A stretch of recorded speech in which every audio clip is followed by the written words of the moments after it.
Hello all, welcome back to Editorial Analysis and Answer Writing Practice at 9 p.m. Friends, if you are watching this video series for the first time, then please watch my intro video given in the playlist to know how to participate in this answer writing initiative. Following a sexual assault faced by one of the leading actors in the Malayalam film industry, a committee was set up under the chairmanship of former Justice Hema to study the sexual harassment, sexual violence, the gender inequality prevailing in the Malayalam film industry by the government. The report was submitted in 2019. The committee was set up in 2017 and the report was submitted in 2019. After 5 years, due to the intervention of the Kerala State High Court, a redacted report was released recently by the government. On this backdrop, several newspapers carried editorial analysis on this issue.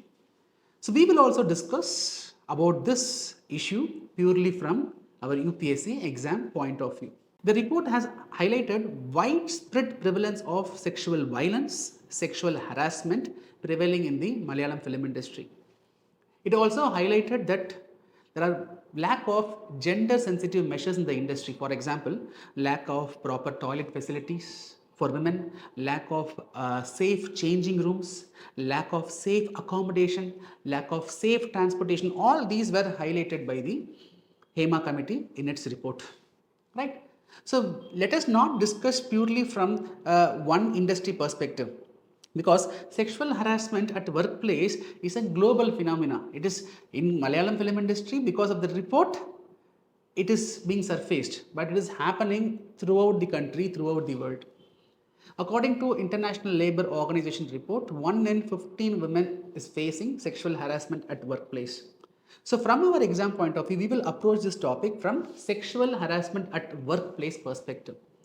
Now let's discuss the impact of sexual harassment faced by women in the workplace.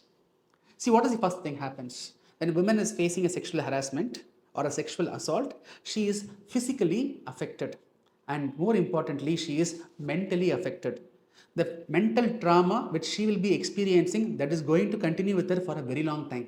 And that will deter her from continuing in that particular industry or organization. It will not just deter her, it will deter her peers as well. Other women who are working alongside with her will be losing trust over the organization, over the field, over the industry. This might result in dropouts. The labor force participation will be affected. The female labor force participation will be affected. If this workplace is not having a conducive environment for women to work, then women is not going to come and participate in the workforce. The nation is going to face a huge loss. Previously, we discussed about female labor force participation. If you haven't watched, please watch that video as well. Right. So this is going to affect the potential GDP of the economy. When there is more women labor force participation, that is going to improve our GDP, we discussed earlier. So when there is a dropout from the female labor force, that is going to affect our economy. And not just that, when there is no big safe environment in the workplace, then what will happen?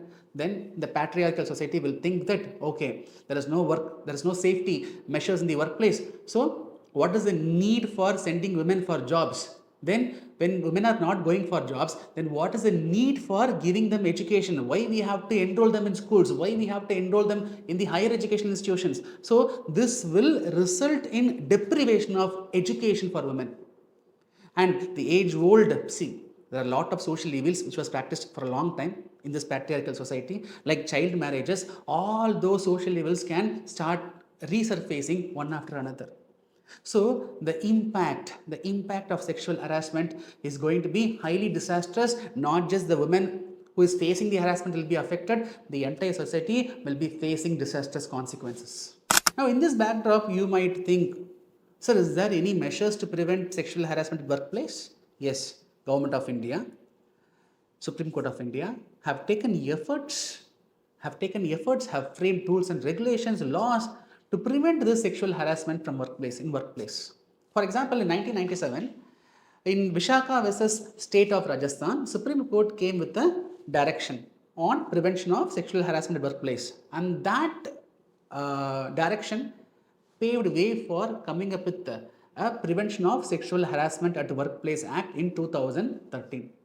This 2013 Prevention of Sexual Harassment Act, that act defines what is a workplace. So they have widened, the act has widened the scope, ambit of workplace. The workplace includes private organization, government organization. It will include formal sector, informal sector, even a dwelling unit. Your house is also a workplace for your maid, right? Any educational organization is also a workplace. Any sports organization is also a workplace. You are traveling in a bus or a car regarding your work, then that will also become a workplace. So the definition of workplace has been significantly expanded. And every organization which has more than 10 members, they have to set up an internal complaints committee, and the committee should have more than 50% members as women. So every organization with more than 10 members should have an internal complaints committee to look into the sexual harassment at workplace. And at every district, we should have a local complaints committee, because there are organizations where the number of employees are less than 10. So anyone working in that organization wants to complain, then they can go and complain in the local complaints committee at district level. So we have a POSH Act, Prevention of Sexual Harassment Act, which came in 2013. Similarly, we have an initiative called as She Box. See, if women feel that going and giving complaint against the organization employees or even the boss in that internal complaints committee can result in some retaliation. So fearing that people might not come forward to raise complaints. In that case, you want to make a complaint online? Yes, we have She Box portal. In that portal, you can make an online complaint. You can track the progress of that complaint. What is the action taken? You can track it. So we have She Box. Similarly, we have Mission Shakti to improve the safety, security, to empower the women. We have a government initiative called as Mission Shakti, and we have Nirbhaya Fund. So to improve the women's safety overall, not specific to sexual workplace, we have Nirbhaya Fund for improving the women's safety overall in the country. So there are a lot of initiatives. Okay, but still, what is the status? As per a news report carried by Economic Times, it says that 37% of women in India are facing sexual harassment at workplace. Only 8% of women in India, they are aware of about this POSH Act, Prevention of Sexual Harassment at Workplace Act. Almost 11% of working women, they have reported that instead of raising complaint, they might switch organization because they fear retaliation. Right? The woman is facing sexual harassment. Let's say boss is involving in sexual harassment. Going and giving complaint against the boss might result in loss of job. So fearing the consequences, retaliation, women prefers to switch the organization as per the report. This is the current status. Despite of all avenues provided, still this is the prevailing condition in India. Despite of all these efforts, there are several factors which pose as a challenge for effective implementation of all these initiatives. Right? Despite of all these initiatives, sexual harassment at workplace continues. So what are the factors which is posing challenges for this? Why we are not able to effectively implement that, we have to understand. The number one reason for the continuity of sexual harassment, not just in workplace, at every place, is patriarchy. The patriarchy, the male-dominated society, the male-dominated mindset that is creating a permissible environment, take it for granted, permissible environment for sexual harassment, permissible environment to ask for sexual favors to achieve opportunities, bigger opportunities in the organization without any shame, without any guilt.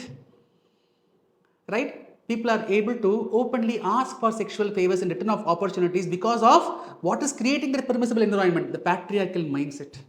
The patriarchal mindset starts from family only. Father criticizing the mother in front of others. What kind of information, what kind of signal is passed on to the next generation? Right? So at family level, the patriarchy is deep-rooted. At societal level, the male domination is deep-rooted. That is creating a permissible environment for creating all this sexual harassments. See, apart from that, women, they fear reporting the cases. That fear is the main reason. They fear reporting the cases because of retaliation. What will happen? What will the boss do? What will be the consequence? What will be the harassment which I'll be facing in future? Right? Because of this fear of retaliation, women are not coming forward to report. Only I was mentioning about the statistics. 11% of women, they are saying that we will not report. Rather, we will switch the organization only. Right? So that fear. Next point is awareness. I said only 8% of the women, they are aware of the Prevention of Sexual Harassment at Workplace Act features. How many of you know before watching this video? Every organization with more than 10 members should set up internal complaints committee, should set up, every district should set up local complaints committee. How many organizations have set up? Last year, Supreme Court was sharing a data. Out of 30 national level sports federation, around 60 sports federations were not having internal complaints committee. They were not setting up internal complaints committee. That means we have a law which is being poorly enforced. Patriarchal mindset, fear of retaliation, lack of awareness, poor enforcement of laws, poor support system. Right? Someone in the rural area might not be aware of all these facilities. Is there any support system in the country to address their problem? Right? There is no proper support system. We need to have a support system. We have to create an enabling environment where women without fear, they are able to come out and able to raise complaints, raise voice. To address these challenges, so what we have to do? So we have to come up with a socio-cultural change. The patriarchal mindset should change. We need to come up with awareness at household level, at societal level, at community level, at school level, at college level, at syllabus level. Everywhere we have to improve that gender sensitization. That is very important, right? We have to make the next generation understand that you cannot take not just women, anyone for granted. So the societal change becomes very important. Creating awareness becomes very important. Enforcement of legislations. We have legislations. Enforcement of legislation is very important. Creating a support system like ASHA. See, for example, we have ASHA, accredited social health activist. As per the national health policy, at village level, we'll have an ASHA volunteer who will be creating an enabling environment for women in that village to come and report some health issues to ASHA. ASHA will take the women to hospitals, will provide referral services. Like that, we can create some volunteers at regular intervals. Let the volunteers be available at schools, at colleges, at various organizations, educational institutions, right? So that women are feeling safe to open up. So government should take efforts to address this fear. Government should create proper supportive systems. And also, we should be more responsible, right? Government alone cannot do everything. See, now you are aware of this POSH Act, Prevention of Sexual Harassment Workplace Act. Right now you are aware that organization should set up internal complaints committee. The committee should have more than 50% of the women members. Right? So you know it. Now you check. If you are working professional in your organization, check whether internal complaints committee has been set up or not. If it is not set up, ask them to set up. If it is set up, ask them to display the members' names. Right? Or, no sir, I'm a student, I'm in college, or I'm in some educational institution, or I am a sports personality. Okay, go to your organization, ask for the information related to internal complaints committee. Or if some known person, if they are facing sexual harassment, you create a supporting system. You create an enabling environment. You give them the comfort. Help them to overcome that fear. Fear is the most important factor which makes all the efforts ineffective. Government from their side, they are taking efforts. Yes, they have to make it more effective. They have to come up with even more measures. But the measures becomes ineffective. One of the main reason is fear. Don't fear. Never fear. Right?